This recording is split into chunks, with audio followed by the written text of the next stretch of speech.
सुगंधित पुष्पों से श्रेष्ठ पाटली पुष्प, गुलाब का पुष्प श्रेष्ठ है। ध्यान से सुनना, अन्य पुष्पों से श्रेष्ठ कौन है? पाटली पुष्प, गुलाब का पुष्प।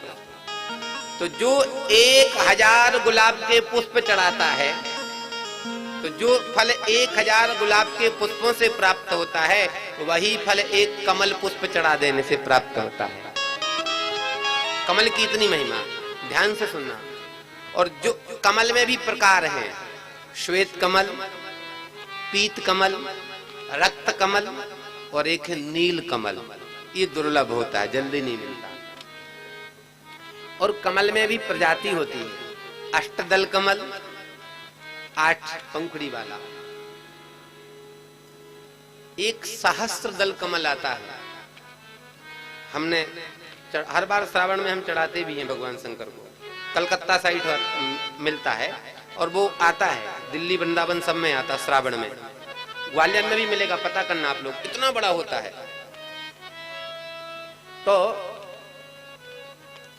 1000 पुष्पों की अपेक्षा एक गुलाब का पुष्प, 1000 गुलाब पुष्पों की अपेक्षा एक कमल पुष्प, और सामान्य 1000 कमल पुष्पों की अपेक्षा एक पीत कमल, और 1000 पीत कमलों की अपेक्षा एक सहस्त्रदल कमल, और 1000 सहस्त्रदल कमल चढ़ाने का जो फल प्राप्त होता है वह एक नील कमल चढ़ाने से फल प्राप्त होता है। और जो 1000 नील दल कमल चढ़ाने का फल प्राप्त होता है, वह फल मात्र एक बिलपत्र चढ़ा देने से प्राप्त होता है।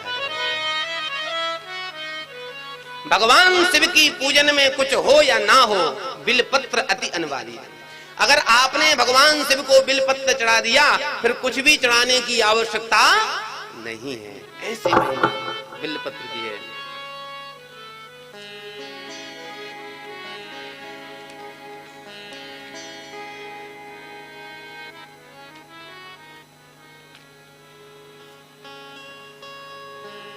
इतनी महिमा बिलपत्र की हो कैसे गई?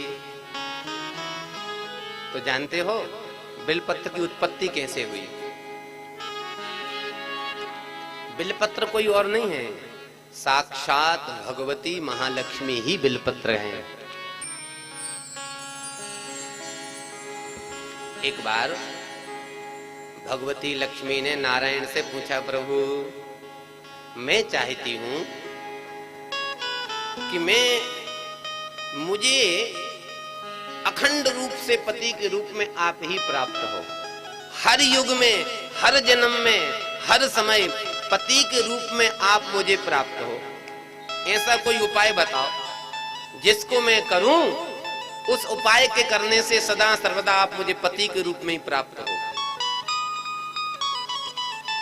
भगवान नारायण ने कहा, देवी अगर तुमको मुझे पति के रूप में ही प्राप्त करना है सदा सर्वदा के लिए, तो एक काम करो, तुम भगवान शिव की आराधना करो। भगवान शिव प्रसन्न हो जाएंगे, तो वो जो वरदान देते कोई उसको काट नहीं सकता। तब महाराज भगवती महालक्ष्मी शिव पूजन करने के लिए बैठ गई। वैसे चाहती तो भगवती लक्ष्मी कैलाश जाके भगवान शंकर का दर्शन कर सकती थी, पर देखो भैया, कुछ प्राप्त करने के लिए कुछ परिश्रम करना पड़ेगा। तो भगवती वहां नहीं गई, वहीं पर बैठ गई वैकुंठ में ही, और भगवान शिव का पूजन करने लगी। अब तो भगवती रोज अलग अलग पूजन करती हैं, कभी पुष्पों से अर्चन करती हैं, कभी तुलसी से अर्चन करती हैं, कभी फलों से अर्चन करती हैं, रोज शिव पूजन करती हैं। और शिव पूजन करते करते एक दिन आज भगवती लक्ष्मी ने सोचा कि मैं आज भगवान का कमल बहुत प्रिय है। मैंने बताया ना, नील कमल भगवान को बहुत प्रिय है। तब बिलपत्र तो था नहीं, तो सर्वश्रेष्ठ प्रिय भगवान को नील कमल।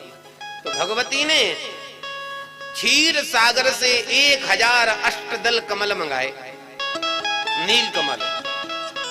और भगवती लक्ष्मी शिव जी के शिवलिंग पर कमल दल चढ़ाती जा रही हैं और एक एक नाम ले रही, शिवाय नमः, महेश्वराय नमः, पिनाकिने नमः, रुद्राय नमः, पशुपतये नमः।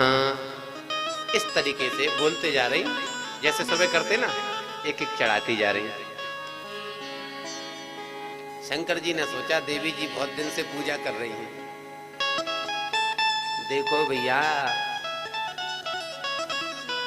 हमारे ठाकुर जी भी ठोक बजा के हर व्यक्ति को देखते हैं, तब कुछ वरदान देते हैं। आप भी किसी को नौकरी पर रखते हो तो पहले कुछ डॉक्यूमेंट्स देखते होगे ना, कितना एक्सपीरियंस है, क्या पढ़ाई लिखाई है, होता कि नहीं? ऐसे ही भगवान शंकर जी ने मैं सोचा लक्ष्मी सामान्य नहीं है, इतना पूजन कर रही हैं महाराज। लक्ष्मी मैया को कई वर्ष बीत गए पूजन करते करते।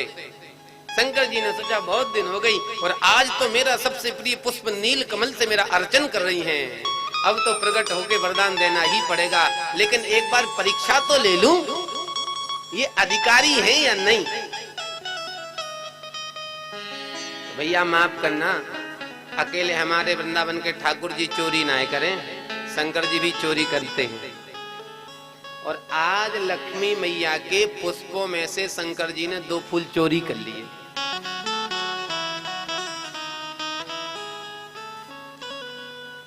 अब जैसे 2 पुष्पों की भगवान शंकर ने चोरी की, अब लक्ष्मी जी पूजन कर रही, तो आखिरी में महाराज 998 पुष्प तो चढ़ गए, अब बचे 2 फूल।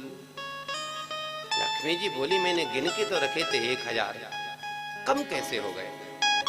बड़ी व्याकुल हो गई। आज का मेरा पूजन तो खंडित हो गया, मेरी तपस्या आराधना उपासना खंडित हो गई, क्या करें? भगवती लक्ष्मी जी का अश्रुपात होने लगा।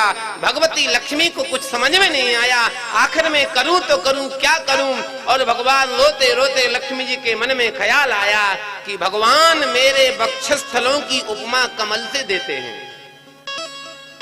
जैसे कोई कमल विकसित होता है तो भगवान कभी कभी जब लक्ष्मी मैया की सुंदरता का वर्णन करते हैं तो कहते हैं देवी तुम्हारा वक्षस्थल तो खिले हुए कमल के समान है। तो आज भगवती लक्ष्मी ने तुरंत वहां महाराज शस्त्र को उठाया, अपने वक्षस्थल को काटा है और भगवान शिव के ऊपर अर्पित किया है। भगवान शिव प्रकट हो गए।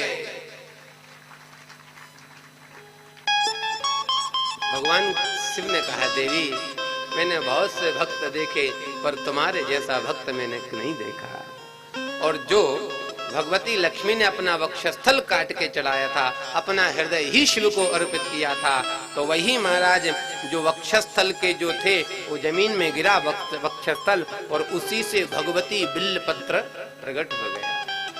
बोलो लक्ष्मी मैया की जय। इसलिए भैया संस्कृत में बिल्व वृक्ष को कहते हैं श्री वृक्षः।